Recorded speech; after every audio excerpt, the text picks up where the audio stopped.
പ്രിയപ്പെട്ട മലയാളി ലൈഫ് ഇനി സിനി ലൈഫ്. കൂടുതൽ സിനിമ, സീരിയൽ, ചാനൽ വാർത്തകൾക്കും നിങ്ങളുടെ പ്രിയപ്പെട്ട താരങ്ങളുടെ എക്സ്ക്ലൂസീവ് അഭിമുഖങ്ങൾക്കുമായി സബ്സ്ക്രൈബ് ചെയ്യാൻ മറക്കല്ലേ. മലയാളികളുടെ പ്രിയപ്പെട്ട ഹാസ്യ താരങ്ങളാണ് ധർമ്മജനും പിഷാരടിയും. ബഡായി ബംഗ്ലാവിലൂടെയാണ് പിഷാരടി ശ്രദ്ധിക്കപ്പെടുന്നത്.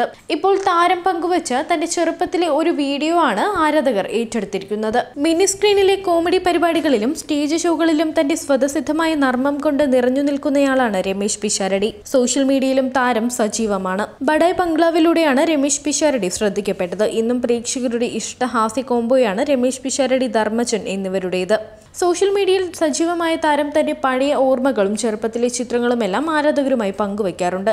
അത്തരത്തിൽ തന്റെ ചെറുപ്പത്തിലെ ഒരു ഓർമ്മ രമേശ് പിഷാരടി പങ്കുവച്ചതാണ് ഇപ്പോൾ വൈറലാകുന്നത്. ചെറുപ്പത്തിൽ തന്റെ ഒപ്പം ഉണ്ടായിരുന്ന ഒരു അണ്ണാന്റെ വീഡിയോയാണ് പിഷാരടി പങ്കുവച്ചിരിക്കുന്നത്. 1996 തന്റെ സന്തത സഹചാരിയായിരുന്നു ബജ്രംഗൻ എന്ന അണ്ണാൻ എന്ന തലക്കുറിപ്പോടെയാണ് താരം പഴയകാല വീഡിയോ പങ്കുവച്ചിരിക്കുന്നത്. ചേച്ചിയുടെ കല്യാണ കാസറ്റിൽ നിന്നാണ് ഈ രംഗം കിട്ടിയതെന്നും രമേശ് പിഷാരടി പറയുന്നു. വർഷങ്ങൾ പഴക്കമുള്ള വീഡിയോയിൽ പിഷാരടി തീരെ മെലിഞ്ഞിട്ടാണുള്ളത്. പിഷാരടിയുടെ തോളിലൂടെയും ശരീരത്തിലൂടെയും അണ്ണാൻ ഓടി നടന്നു കളിക്കുന്ന രംഗങ്ങളും വീഡിയോയിലുണ്ട്. ചിത്രത്തിന് ആരാധകരുടെ കമന്റും എത്തുന്നുണ്ട്. ഇന്ന് അണ്ണാൻ ഒപ്പമില്ലെങ്കിലും അതേപോലെ പേരുള്ള ധർമ്മജൻ സന്തത സഹചാരിയായി ഒപ്പമുണ്ടല്ലോ എന്നും ആരാധകർ പറയുന്നു. പിഷാരടി പണ്ടേ മൃഗസ്നേഹിയായിരുന്നുവെന്നും പണ്ടത്തെ വീഡിയോയിൽ നിന്നും പിഷാരടിക്ക് വലിയ മാറ്റമൊന്നും വന്നിട്ടില്ലെന്നും ആ നിഷ്കളങ്കമായ ചിരിയൊക്കെ അതുപോലെ തന്നെ ഉണ്ടെന്നും ആരാധകർ കമന്റ് പറയുന്നുണ്ട്.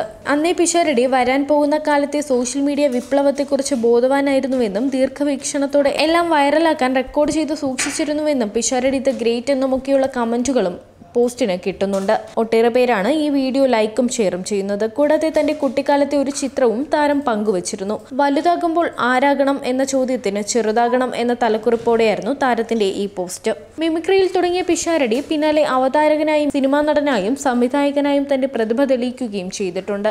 ജയറാമിനെയും കുഞ്ചാക്കോ ബോബനെയും നായകനാക്കി പഞ്ചവർണ്ണ തത്ത എന്ന ചിത്രം സംവിധാനം ചെയ്ത രമേശ് പിഷാരടി ഇപ്പോൾ മമ്മൂട്ടിയെ നായകനാക്കി ഗാനഗന്ധർവൻ എന്ന സിനിമ ഒരുക്കാനുള്ള തയ്യാറെടുപ്പിലാണ്. വീഡിയോ കാണാം.